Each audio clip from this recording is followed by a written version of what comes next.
Hi, this is Joachim for statisticsglobe.com, and in this video I'm going to show you how to apply the max and min functions in R.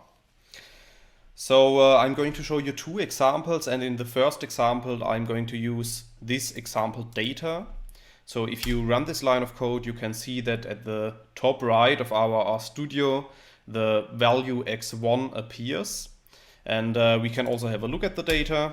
And as you can see, this data vector contains of several numeric values.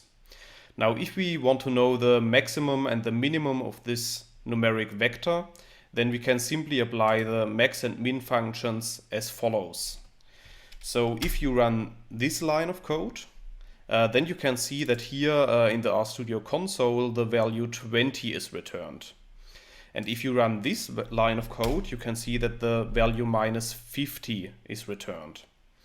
And based on that, you can see that the maximum value of our vector is 20 and the minimum vector is -50. So as you can see, the basic application of the max and min functions is quite straightforward. However, sometimes there occurs a problem with the max and min functions, and that is when we have missing values in our data. So let's move on to example 2, and in example 2 I'm going to use this example data. So if we have a look at the data, you can see that this vector looks exactly the same as the example vector of example 1, but in this case we have a missing value at the end, an NA value. NA stands for not available.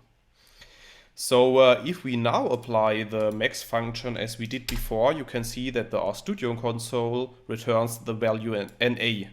Fortunately, there's a simple trick how we can remove the NA values before computing the maximum and minimum value. And that is by specifying the argument NA remove equals to true within the parentheses of our max and min functions. So if we run this line of code, you can see that the maximum of our example data is again returned. So in this case it's returning again 20 and not NA as before. And the same happens if we apply the minimum function, the min function, then we again get the value -50 as we also got in example 1.